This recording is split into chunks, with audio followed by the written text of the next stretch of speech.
wabarakatuh. Perkenalkan, nama saya Muhammad Irham Khalid Batuara.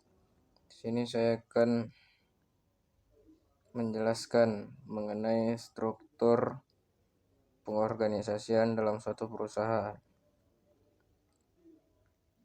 Struktur organisasi adalah susunan yang menggambarkan pembagian tugas, wewenang, dan tanggung jawab dalam organisasi. Berfungsi untuk mengatur hubungan kerja vertikal maupun horizontal, memperjelas alur komunikasi, serta memastikan koordinasi antar bagian berjalan dengan baik.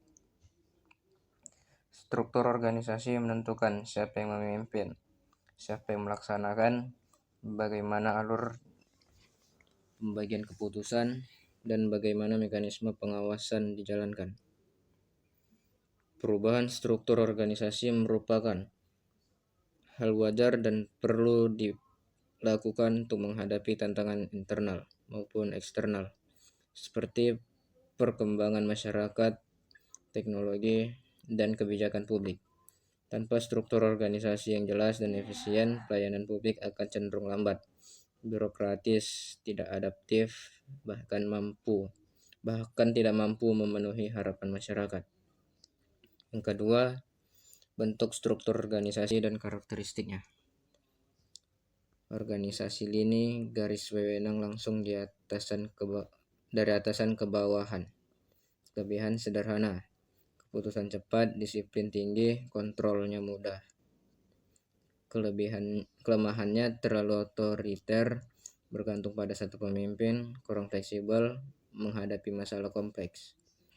Organisasi lini dan staf, menggabungkan struktur lini dengan staf ahli. Kelebihannya, keputusan lebih berkualitas karena didukung staf ahli, komunikasi lebih baik. Kelemahannya, kadang terjadi kebingungan karena bawahan mendapat arahan dari pimpinan sekaligus staf.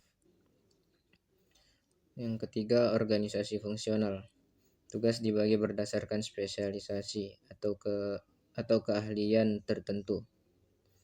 Kelebihannya, efisien pekerjaan sesuai keahlian. Spesialisasi tinggi. Kelemahannya, koordinasi antar bagian sulit, rasa solidaritas rendah, bawahan bisa menerima banyak perintah dari berbagai atasan. Yang keempat, organisasi kombinasi. Gabungan dari lini, staf, dan fungsional. Cocok untuk organisasi besar dan kompleks. Berusaha meminimalkan kelemahan dari bentuk-bentuk sebelumnya. Kelima, organisasi komite. Keputusan diambil secara kolektif melalui rapat komite. Kelebihannya demokratis, keputusan lebih bijaksana karena melalui musyawarah. Kelemahannya proses lambat, biaya tinggi, tanggung jawab sering kabur. Sekian materi dari saya. Assalamualaikum warahmatullahi wabarakatuh.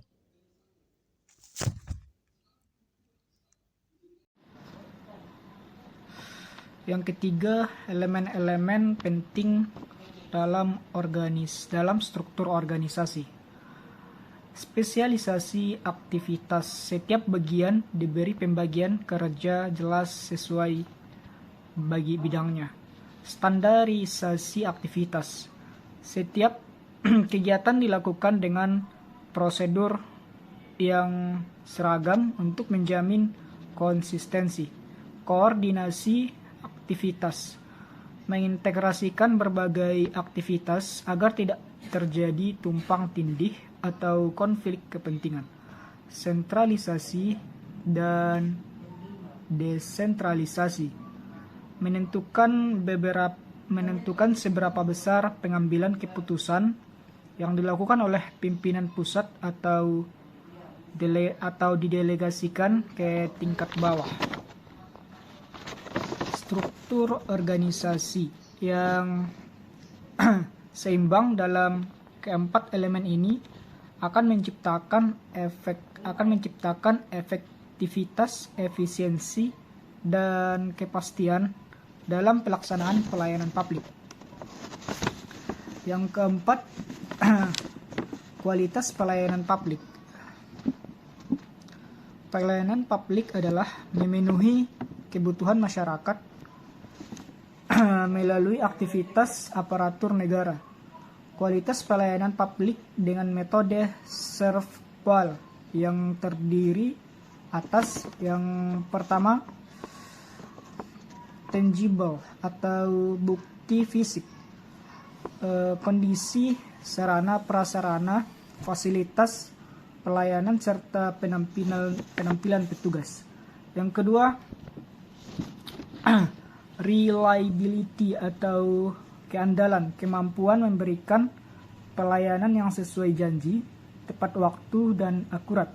Yang ketiga, responsiveness atau daya tangkap, kesiapan dan kecepatan aparat dalam membantu serta menanggapi kebutuhan masyarakat.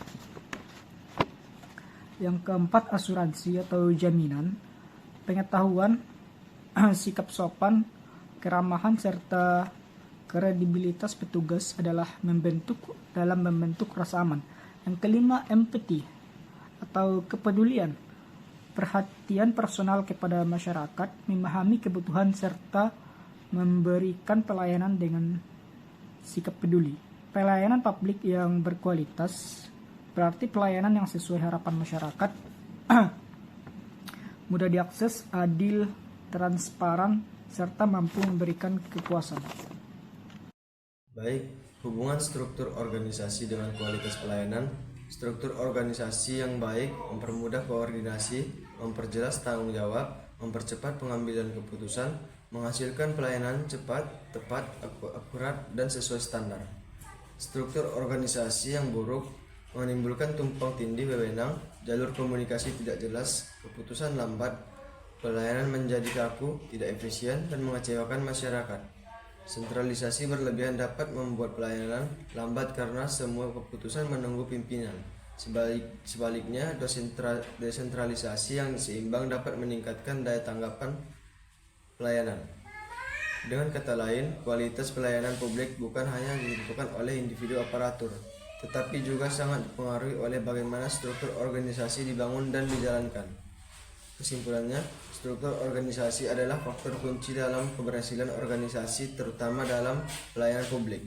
Perubahan dan penyesuaian struktur organisasi harus dilakukan agar tetap relevan dengan tuntunan masyarakat. Kualitas pelayanan publik adalah hasil perbandingan antara ekspektasi masyarakat dengan kinerja aparatur.